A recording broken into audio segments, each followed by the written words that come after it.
All right, good morning, everybody. So, excuse me. Today we're talking about a classification of living things. So, classification of living things is a lot like classification of anything. The reason why we would classify living things is so that they're easier to study, they're easier to find, they're easier to deal with in terms of keeping them straight and organized. So there's about 9 million living species on our planet. That is a lot of species to keep straight. So what we need to do is to organize them in a way that makes it a little bit simpler for us to study and also to look at their evolutionary relationships. In other words, how closely related are they in terms of evolution? If you think of that phylogenetic tree, for example, how close would they be on that? So to give you just like a little bit of an example before we get into the actual way that living things are classified, if we look at this sheet, what you'll see on here is it says if we wanted to give an alien visitor directions on how to locate your group, when I say your group, I mean your classroom group, we would start really big and then slowly narrow it down. So we would have to tell them, oh, well, you have to start on the planet Earth. And then a little more specific than that would be to say, then you go to North America, you go to the United States, then you go to New York State. Within New York State, you would go to Clarence, then you would go to Griner Road, and finally you would go to 10150 Griner Road. So you can see that we started out with a huge category, the planet Earth, and we narrowed it down to one building.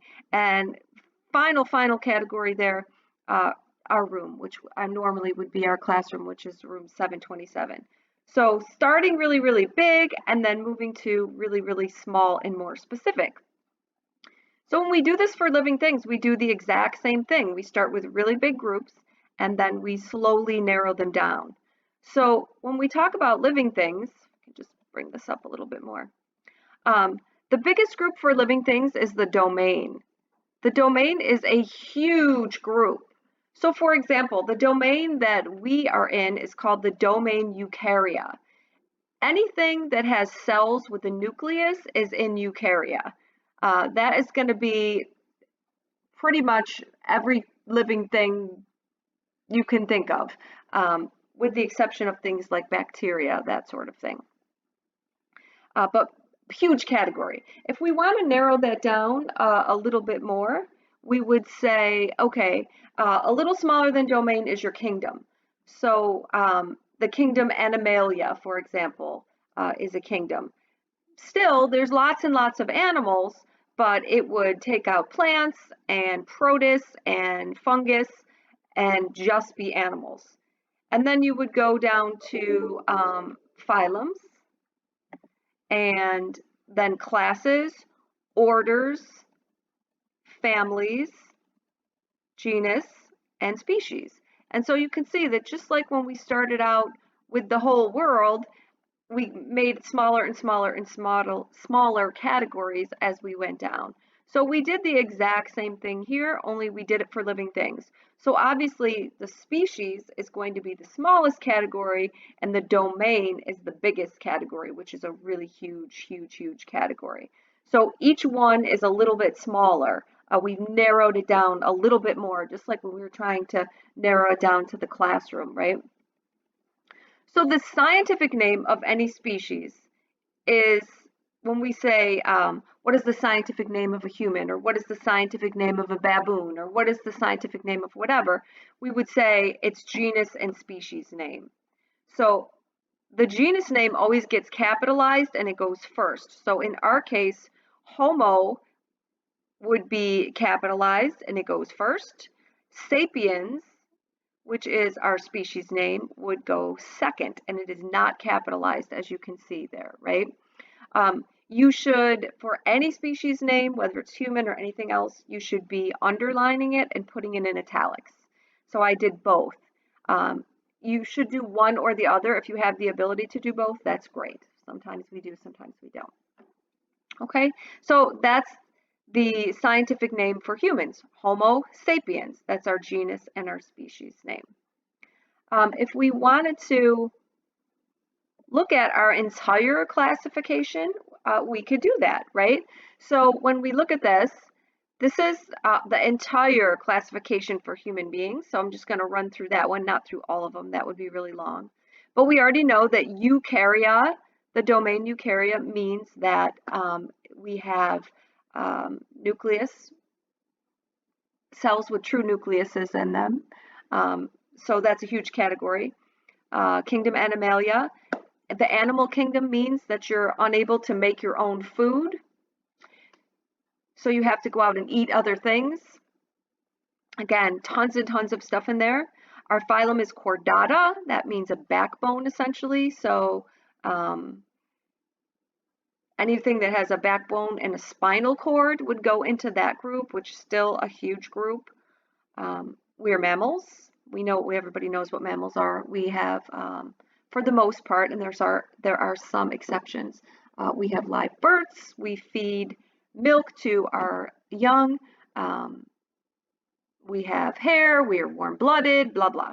Okay. Our order is primate. This is where we would be similar to chimps and other quote-unquote monkeys. Our family is hominid. Hominid means walks on 2 feet. Our genus is Homo. In this case, the prefix Homo does not mean the same, which is what we've always been used to.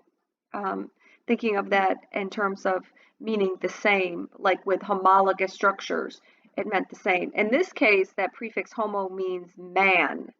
So you may have heard of other forms of man, Homo habilis or Homo erectus or any of those other ones. Those are other forms of man, earlier forms.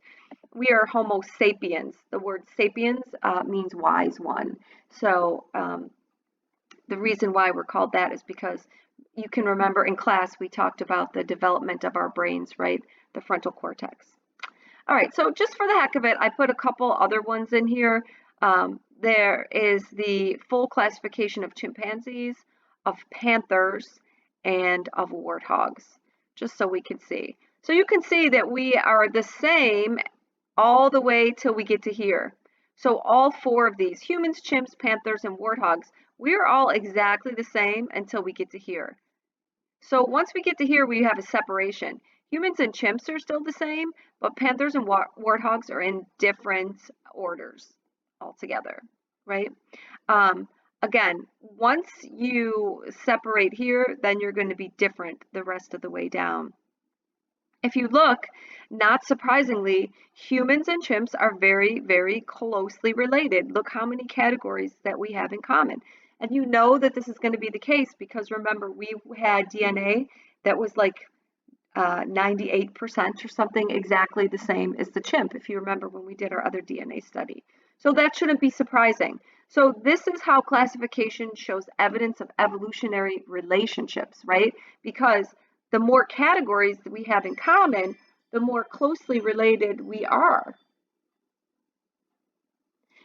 So if you're looking at these two, you'll see that we're only really differing in our last 2 categories there.